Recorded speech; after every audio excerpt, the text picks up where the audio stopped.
айғап келеді. Қараңғы түнде қаужап тілген аспанды, ұлдаладағы ұйымба жерсін ойнаған, қабанба жерсін қылт еткен құсты қоймаған, өз атын өзі ұрандап бала келеді.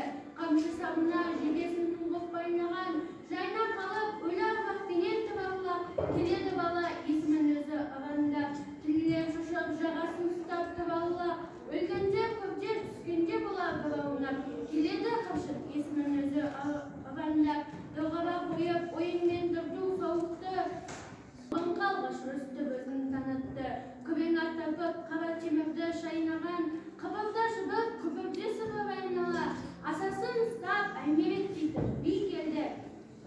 Жаны менен жетіп оғасын жерге қаратқан қайы бала. Түкені болып, тілейдің ұлы сен менің, осы болғаны ғой, тіле әкеңнен көргенім. Сас көкеттей өз атыңды өзі ұрандап, сырымбет пен хан келді сенің ембелі, жетесіз туған, антырып кеткізден талап. Оу ағайындар, зәбірлемеңдер баланы, ләбірлейтіндей қайсыңа тегі залалы. Ұлда бір асау, құрық көрмеген құлың ғой, желісін өзі сендерден қайда барада. Барада қоймас, ұзайда қоймас сендерден. Сендермен бірге тағдырым тәңірі тең бөлген. Өз атын өзі аңдаған несі айып, аузына салып, перісіне шығар дегімелген.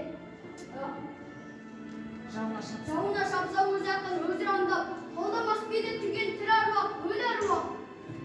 Есі бар тентек, есі егелі, еркек болар, ерік беріңдер, не қыласыңдар, бұлауы. Дағы қауымға тіке қарайды, жүрегін жеген сөзін айтпақ боп талағы, күрең менен атылып жетке шықты да, айқайлап тұрып, анықтап, нақ-нақ ұртыра.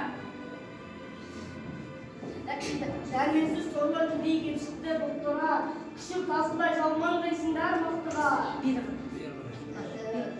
Жалмаңдайсыңдар мықтыға, ата жауларың арқаңа, бәлем шықты ма? Әкелерінің көріне бәлем тықты ма? Қызыңды сатып қымызға басқын жатыңдар, халықпысыңдар, қазанаңдыған қатыңдар. Қорқау басқырдай бірісін бірі талаған, бірісін бірі қонаған, қозған пақырлар. Бұлығып тұрды баланың көзі қанықталап, қоқилана көлігі басына қамшы үйірді. Ақсақалдар да, көксақалдар да анталап. Есінен бір сәт кетпеді. Теріс айналып шөкті де қалды шалбай қыз.